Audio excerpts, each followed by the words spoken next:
सानहा मरी पर तहकीकाती कमेटी की तफ्तीश हतमी मराहिल में दाखिल। तूफान के वक्त बर्फ हटाने वाली 20 गाड़ियां एक ही मकाम पर खड़ी होने का इंकशाफ। कमेटी ने मरी में ऑपरेशनल अमले के बयानात कलमबंद कर लिए। गाड़ियों को चलाने के लिए ड्राइवर्स और अमला भी ड्यूटी पर मौजूद न था। महकमा जंगलात के एहलकार कमेटी को तसल्ली बख्श जवाब देने में नाकाम।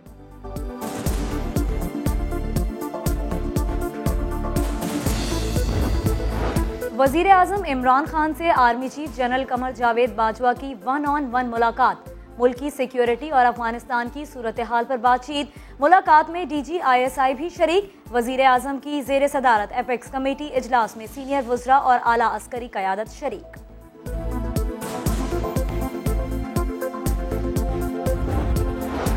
मुल्क की पहली कौमी सलामती पॉलिसी का आधा हिस्सा पब्लिक कर दिया गया। पॉलिसी में मईशत, फौजी और इंसानी सिक्योरिटी के निकात शामिल। मुईद यूसुफ कहते हैं हर माह नेशनल सिक्योरिटी कमेटी को अमल दरामद रिपोर्ट दी जाएगी। वजीर आजम इमरान खान की कौमी सलामती रिपोर्ट के इजरा पर मुबारकबाद। कहा कर्ज लेने जाएं तो IMF शराइत रखता है। आलमी मालियाती बैंक की शराइत मानने पर कहीं ना कहीं सिक्योरिटी कॉम्प्रोमाइज़ होती है। मुल्क में कानून की बालादस्ती ना होने की वजह से माफियाज ने जन्म लिया। हम खुशकिस्मत हैं कि हमारे पास मुनज़्ज़म फौज मौजूद है। अगर आपकी इकॉनमी सही नहीं है तो आप अपने आप को सिक्योर देर तक कर ही नहीं सकते। अगर आपकी इकॉनमी की ये हालात है कि हर थोड़ी देर के बाद आपको IMF के पास जाना पड़ता है, तो इसका मतलब आपकी सिक्योरिटी मुतासर होगी। और उसकी वजह क्या है कि कभी भी एक कोऑर्डिनेटेड नेशनल सिक्योरिटी का हमारा कॉन्सेप्ट नहीं है। नवाज शरीफ की वापसी। काबीना के फैसले पर पंजाब हुकूमत ने मेडिकल रिपोर्ट्स के लिए 9 रुकनी मेडिकल बोर्ड तश्कील दे दिया। बोर्ड 5 दिन में रिपोर्ट देगा। बैंकिंग कोर्ट ने अदालती दायरा इख्तियार पर FIA की अपील मंजूर कर ली। FIA जिस अदालत में चालान जमा करवाएगा वहां ट्रायल होगा। शहजाद अकबर कहते हैं आज तक मियां नवाज शरीफ ने डॉक्टर्स के लेटर्स के सिवा कुछ जमा नहीं करवाया। नवाज शरीफ ने अदालत की हुक्मदूली की है। अदालत मियां शहबाज शरीफ को हुक्म जारी कर सकती है कि नवाज शरीफ को वापस लेकर आएं। अगर शहबाज शरीफ वापस ना लाए तो ये दोबारा तौहीन अदालत होगी। नवाज शरीफ ने वहां सिर्फ खुद को हाई कमीशन के हवाले करना है। हम वहां से जहाज में बिठाकर इज्जत से वापस ले आएंगे।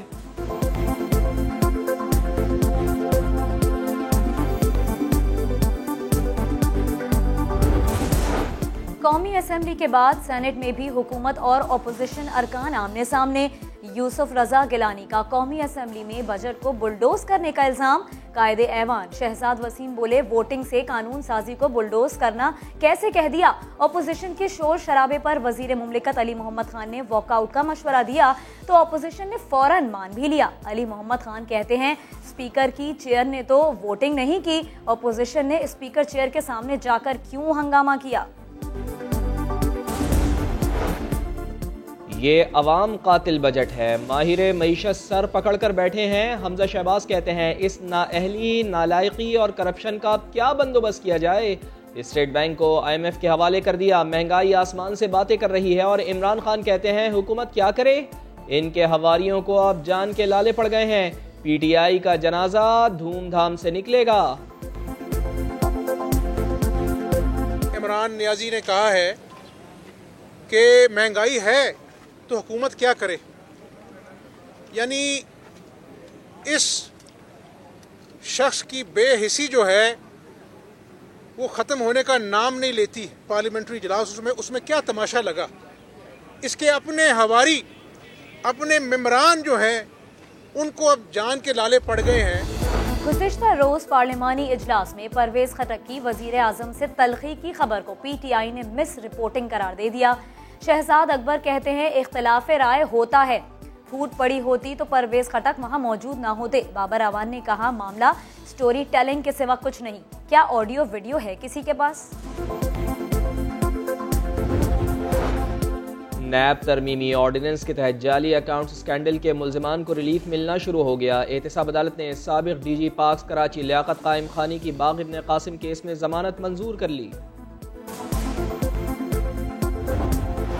गवर्नर सिंध इमरान इस्माइल का वजीर आला सिंध मुराद अली शाह को हुकूमत सिंध के अकाउंट्स की ऑडिट रिपोर्ट पर खत लिखा। इदारों की नाकिस कारकर्दगी नुमाया है। 8 महकमों में करप्शन ज्यादा है। जिन इदारों में करप्शन सामने आई आइंदा माली साल में उन पर काबू पाया जाए। मशवरा दिया कि हुकूमत सिंध तरक्याती फंड्स को ज्यादा से ज्यादा काबिल इस्तेमाल और सरकारी फंड्स की ट्रांजैक्शन शफाफ बनाए। शाहरुख जतोई समेत दीगर कैदियों को जेल के बजाय अस्पताल में रखने पर Karachi central jail superintendent Hasan Saitu मुअत्तल। वजीर आला सिंध की मंजूरी से मुअत्तल किया गया। कराची में कोरोना बेकाबू हो गया। 24 घंटों में मस्बत केसेस की शरह 28.8% तक जा पहुंची।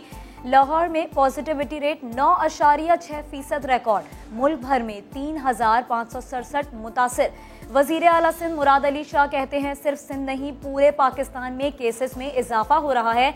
जो फैसला करेंगे एनसीओसी के साथ मिलकर करेंगे। एनसीओसी ने 18 साल वालों को बूस्टर लगाने का फैसला कर लिया।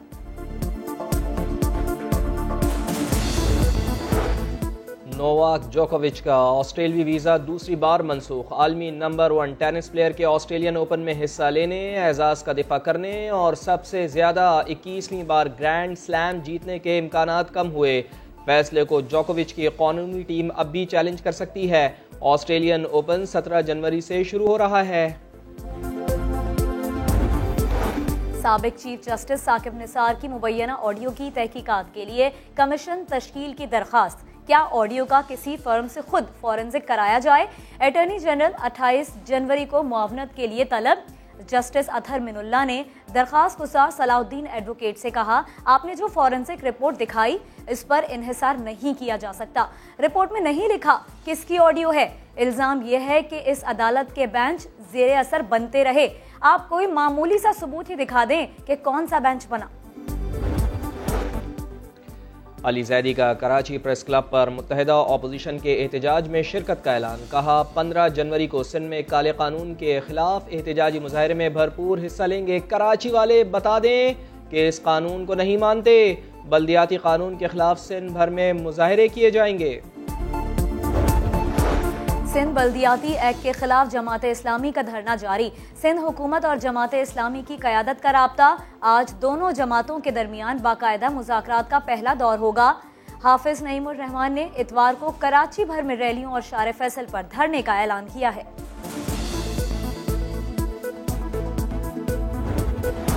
इंटर के इम्तिहानात में कराची सेंट्रल जेल के 11 कैदियों ने A1 ग्रेड और 7 कैदियों ने A ग्रेड हासिल कर लिया। कत्ल के मुजरिम नईम शाह ने 1100 में से 954 नंबर लिए। बिलाखिर तय हो गया। PSL 7 का ऑफिशियल तराना आतिफ असलम और आइमा बेग गाएंगे। म्यूजिक डायरेक्टर अब्दुल्ला सिद्दीकी ने गाना कंपोज किया। तराना आइंदा हफ्ते रिलीज किया जाएगा।